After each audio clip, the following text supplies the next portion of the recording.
مساء الخير. في الفيديو ده هشرح لك ازاي تحلل اي حمله اعلانيه انت عملتها، وهشرح لك كل الماتريكس او الادوات اللي انت تقدر من خلالها تقدر تحلل الحمله الاعلانيه، وتعرف ازاي ان الحمله الاعلانيه دي لو نجحت تعرف هي نجحت ليه، ولو فشلت تعرف هي فشلت ليه، وازاي لو الحمله فاشله تعمل خطوات او تعرف تحل انهي مشكله بالظبط عشان تخليها تنجح. تمام، ده اللي هشرحه لك في الفيديو النهارده. بس قبل ما نبدا احب اعرفك بنفسي. انا كرولوس، شغال في التسويق بقالي 3 سنين، اشتغلت مع براندات كتير جدا في مصر والخليج وحققت لهم مبيعات بالملايين.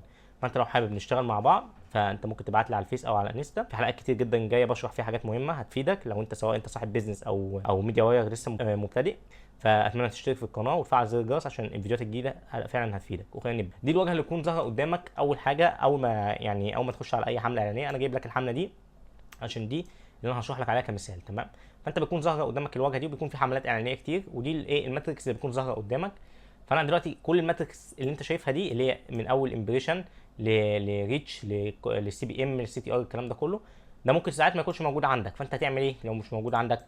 هتدخل هنا على كولمز، تمام، بعدين كاستمايز، بعدين هتبدا تكتب. شايف الكولمز دي؟ خدها سكرين وابدا ابحث عن واحد من دول وضيفه. تمام، هتبدا تبحث عليه هنا، يعني انت هتاخدهم سكرين وتبدا تكتب هنا مثلا كامبين، هتظهر لك ضيفها.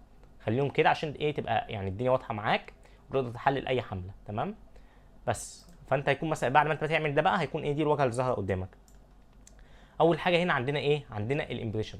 لحظه بس نكبر بتاع دي اللي هتكون ظاهره قدامك. هيكون ظاهر قدامك ايه؟ الامبريشن. يعني ايه هي؟ يعني ايه امبريشن؟ الامبريشن هو عدد مرات الظهور بتاعت الاعلان بتاعك بغض النظر ان الشخص الواحد شاف اعلانك كام مره. بعكس ريتش لو كل يعني انا مثلا دلوقتي هنا عندي ايه؟ 18000 امبريشن، وفي الريتش عندي 13000. الريتش ده انا دلوقتي اعلاني وصل ل 13141 شخص فريد، يعني مش واحد شاف الاعلان اكتر من مره، لا 13000 شخص هم كل واحد لوحده يعني ما فيش اكتر من الاعلان اتكرر له، لا هم اشخاص كلهم كل واحد شاف الاعلان مره. لكن الامبريشن هنا في عدد اشخاص ظهر لهم الاعلان اكتر من مره، لذلك هو 18. تمام، كده شرحت الفرق بين الامبريشن والريتش. الامبريشن هو المهم، ان الفيسبوك بيحاسبنا على الامبريشن. ان انت في الماتريك اللي بعده اللي هو سي بي ام هتلاقي مكتوب لك الكوست بير 1000 امبريشن. تمام، يعني ايه كوست بير 1000 امبريشن؟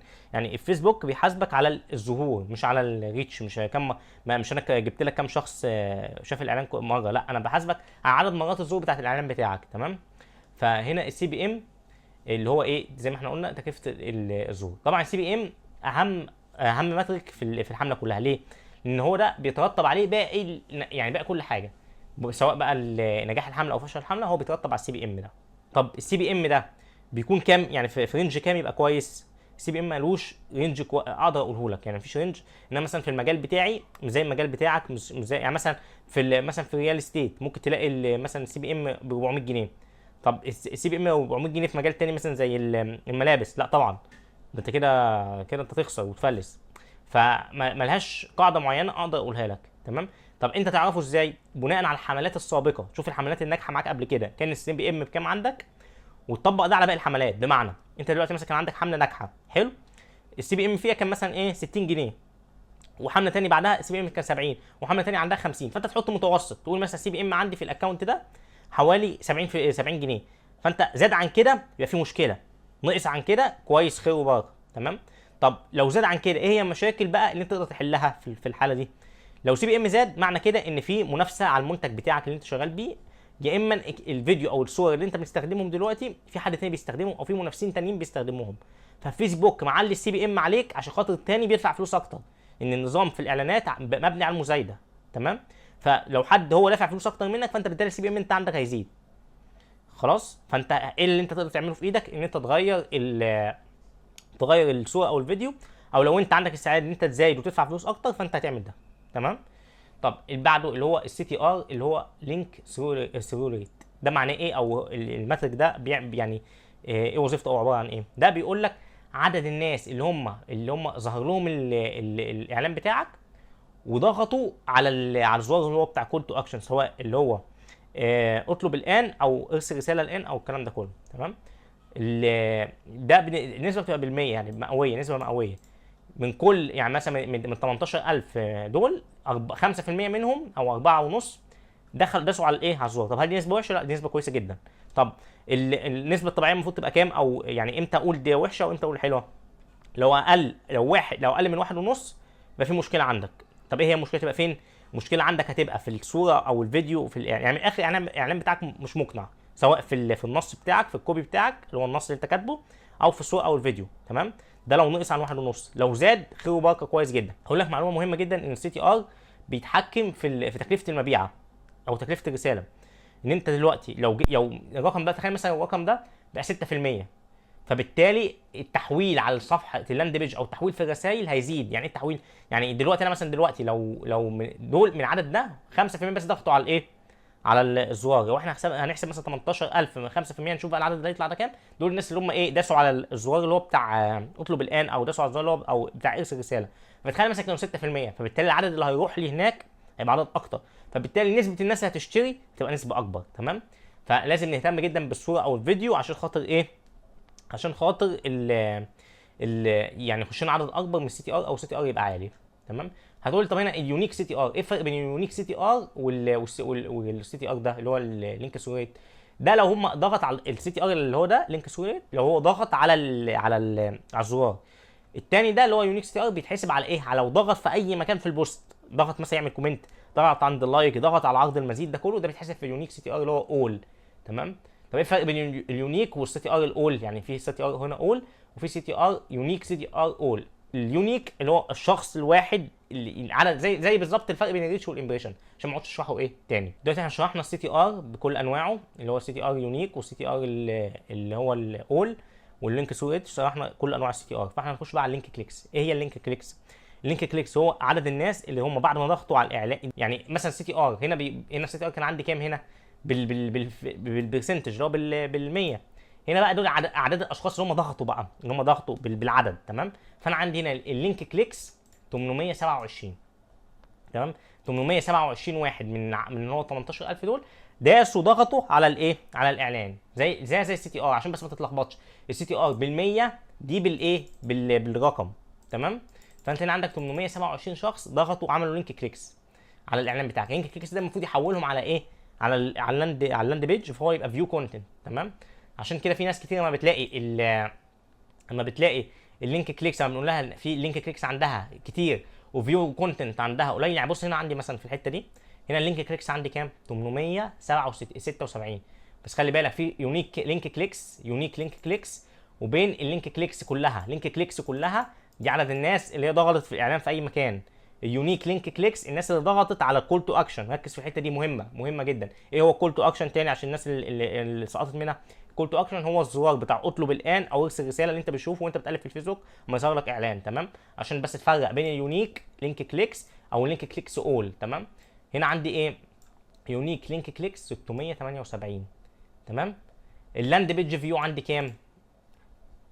654. يعني في عدد ضغط على اللينك وما تحولش على اللاند بيج. تمام؟ هو ده العدد ده مقبول. ممكن مثلا واحد يكون انفصل، واحد حصلت له اي مشكله ما اشتغلش معاه، ده العدد ده مقبول. لكن لو كان اقل من كده، مثلا لو كان هنا لقيت مثلا عندي في اليونيك لينك كليكس هنا مثلا 700 800 وهنا 600، او مثلا هنا 1000 مثلا وهنا 600، فهنا في مشكله. فانا هنا هرجع للويب سايت بتاعي وارجع للديفلوبر اشوف ايه المشكله اللي عندي اللي سقطت ايه الناس دي من عندي. فانت عشان ايه ما تتوهش مني، بس نرجع تاني للايه، يعني عشان تبقى الدنيا واضحه.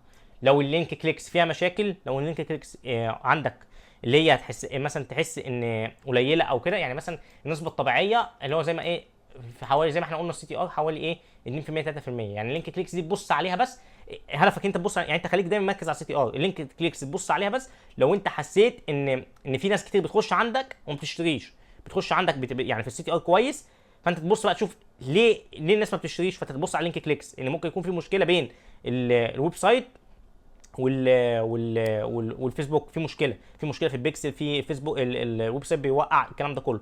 فانت عينك دايما على السي بي ام وعينك على السي تي ار. تمام؟ حلو. نيجي بعدها على الايه، على الويب سايت اد تو كارت. تمام؟ اللي هي السله. فانت هنا هنشوف نسبه الناس اللي هي دخلت من لاند بيج دي 600 كام 54. بص على الناس اللي عملت اد تو كارت هتلاقيهم 26 بس. طبعا ده عدد ايه ضعيف. طب انا ليه عدد عندي كده ضعيف وبايظ؟ ان انا اصلا مش مفعل السله في الويب سايت، انا سايب الويب سايت اللي هو يطلب من نفس الصفحه. فانت هنا تبص لازم يكون قليله نسبه يعني النسبه من هي التحويل حوالي 5%. 5% من الناس اللي هم دخلوا عندك على اللي هم اللي شافوا اللاند بيج، 5% على القليله لازم يتحولوا على الايه، على اد كارد. تمام. وانا ونفس الكلام على الشيك اوت 5% برضه، وفي البيرشس 5%، يعني كده كل مره بيبقى 5%. طب قل عن كده مش مشكله، يعني قل وصل مثلا عدى 3 مش مشكله، قل خالص بقى وصل ل 2 و1 لا في مشكله عندك، خلي بالك منها. هتلاقي مثلا في مشكله بقى عندك في الويب سايت، الاجراءات معقده، الويب سايت تقيل، الكلام ده كله. طب اللي بعده اللي هنا الريزولت دي عدد الناس اللي اشتروا مني من الويب سايت عندي. تمام. ده هنا الويب سايت بيرشيز 25. ده انت طبعا ما تقدرش تعمل اي حاجه، ما تقدرش تحرك اي حاجه في هنا في الجزء ده. يعني الماتريك هو بتاع الريزولت وكوست بالريزولت، انت يا دوب تشوفهم بس. انت لو عايز تحل المشكله كلها، حل المشكله كلها بيبقى ايه، بيبقى بره في اللاند بيج وفي الاعلان، زي ما شرحت لك، تعرف المشاكل منين وتبدا تحلها. هنيجي هنا للايه، للفيديو. الفيديو هنا دلوقتي احنا من كام من هم الكام ده واحد دول اللي هم الامبريشن عندي 18000. تمام. هنا في اول 3 دقايق في الفيديو عندي كام واحد، كام واحد شاف اول 3 ثواني في الفيديو؟ عندي 6232. هل ده رقم كويس؟ لا مش احسن حاجه. معنى كده ان الهوك عندي اللي هو اول 3 ثواني في الفيديو ما قدروش يشدوا الناس كفايه. فانت لو تعرف تحسن الموضوع ده عندك يبقى احسن. ليه؟ هيعود عليك انت لو حسنت الناس، حسنت الهوك بتاع الفيديو بتاعك، فانت بالتالي العدد ده هيزيد، هيبقى مثلا 8000 من 18000، 8000 9000، فبالتالي عدد التحويل عندك على اللاند بيج وعدد التحويل عندك على الموقع هيزيد اكتر. تمام. الفريكوينسي هنا عدد تكرار الاعلان، هنا بيقول لك ان الاعلان بتاعك يعني كل واحد على القليله من ال 18000 دول شاف الاعلان بتاعك مره ونص. تمام. ده طبعا مفيش حاجه اسمها مره ونص، يعني في واحد مثلا شافه 2، واحد شافه مره، واحد شافه 3، ده المتوسط 1 و39. تمام. هنا بيقول لي عدد الناس، يعني كام في المية من الناس دي هنا بالبرسنتج، كام في المية من الناس اللي هم شافوا الاعلان اتفرجوا على اول 3 ثواني في الفيديو، دول 34%. بيقول لي افريج الناس اتفرجوا على الفيديو قد ايه؟ 7 ثواني. ده طبعا رقم قليل، معنى كده ان الفيديو ما كانش جذاب كفايه ان هو يجذب ان يخلي الناس يكملوا للاخر. تمام. كم واحد كمل الفيديو ل 25%؟ 3000. ده طبعا نص العدد اللي هو ايه شافه، يعني شافوا 6 في اول 3 ثواني، بعد كده كملوا 3، رقم كويس. بعدين يكمل 50% في الفيديو، 1809 من اصل كام؟ 6. بص كل مرحله بينقص منها عدد ايه، ناس معين، عدد ناس يعني معين. فانت يعني انت عايز تحل المشكله، عايز تخلي الكوست بيرشيس او سعر الرساله او سعر الاوردر قليل، فانت لازم تحسن ده، لازم تحاول تحسن كل حاجه. مثلا انت دلوقتي عندك 6000 واحد شافوا اول 3 ثواني من الفيديو، طب ليه ما نخليهمش 10000؟ نفس الكلام هنا، الناس اللي هي اتفرجت بس على الفيديو 7 ثواني، طب الفيديو اصلا كام؟ الفيديو حوالي 30 ثانيه، طب ليه ما يكملوا انت عارف ان لو كملوا مثلا 15 ثانيه عدد التحويل عندك هيزيد، وبالتالي سعر الاوردر عندك هيقل. ده كله بقى الشغل، هي ده الشغل، ده شغلتك كميديا باير، شغلتك كماركتير، ان انت تحل المشاكل دي. كل نقطه، كل فتفوته تحلها، تحسنها، تحاول تحسنها، تشتغل عليها. لكن يعني انت مفيش حاجه تانية تعملها، انت مفيش حاجه في ايدك تانية تعملها غير انت تحسن الحاجات دي، تحسن الارقام دي. تمام. كل ما تحسن الارقام كل ما هيعود عليك اكتر كل ما هيعود عليك بالنفع اكتر في الكوست بير بيرشيز او سعر الاوردر، وهيعود عليك اكتر يعني في الرؤاس. ايه هو الرؤاس؟ هو هنا انت دفعت كام جنيه وجالك كام. يعني انا مثلا هنا صرفت كام في الحمله دي؟ صرفت في الحمله دي فين اماونت سبنت؟ صرفت هنا 1000 جنيه. تمام. هنا المفروض ال 1000 جنيه ده جالي 13000 جنيه مبيعات. يعني دلوقتي الرؤس ده بيتحسب ازاي؟ انا دلوقتي صرفت 1000 جنيه في الاعلان، فانا دلوقتي المفروض جالي من الاعلان ده مبيعات بقيمه 13000 جنيه. تمام. هي بتتحسب كده. فانت هي يعني انا كده يعتبر حللت لك كل حاجه عرفتك كل الماتريكس المهمه وازاي تبص عليها وازاي تحلل ايه الحمله الاعلانيه. فهرجع اقول تاني، انت وظيفتك كميديا باير، وظيفتك كماركتير، ان انت تحسن الارقام دي. انت شغلتك شغل ارقام، تبص على الارقام دي، تشوف الرقم ده لو اتحسن انت تقدر تعمل ايه تحسنه. يعني انا هنا عندي مشكله في الفيديو، انا هنا لو حسنت الفيديو عندي، مع ان انا بص السي تي ار عندي كام؟ السي تي ار عندي كام؟ 4 54 ده 4 ونص. تمام. السي تي ار ده لو اي حد يشوفه يقول لك ده كويس قوي. وسعر الاوردر عندي كام؟ حلو، سعر الاوردر عندي 41 جنيه كويس. الرؤاز عندي كام؟ الرؤاز عندي 13، ده رقم كويس برضه. ولكن في مشكله في الفيديو، في مشكله في ارقام الفيديو. فانا ما ارضاش ان انا ايه اسكت وخلاص، اقول خلاص انا الدنيا معايا حلوه وجايب رؤاس 13، انام بقى انا على كده وخلاص واسيب الحمل شغاله وخلاص. لا، انت هنا في عندك حاجات لازم تتحسن، عندك ارقام ينفع تحسنها ازاي؟ تعمل فيديو تاني، تحط فيه هوك كويس يشد قوي الناس، بعد كده تكمل كمان، تخلي الفيديو جذاب اكتر ان هو يكمل الناس، يخليهم 25%. هي دي وظيفتك، هي دي شغلتك، تمام. فانا اتمنى ان الفيديو يكون يعني يكون عجبكم، واتمنى ان انا قدرت افيدكم. فاتمنى لو انت كملت الفيديو لحد هنا تشترك في القناه، ولو عندك اي سؤال حطه في التعليقات، وانا باذن الله هجاوب على كل الاسئله. واشوفكم في فيديو جديد. شكرا.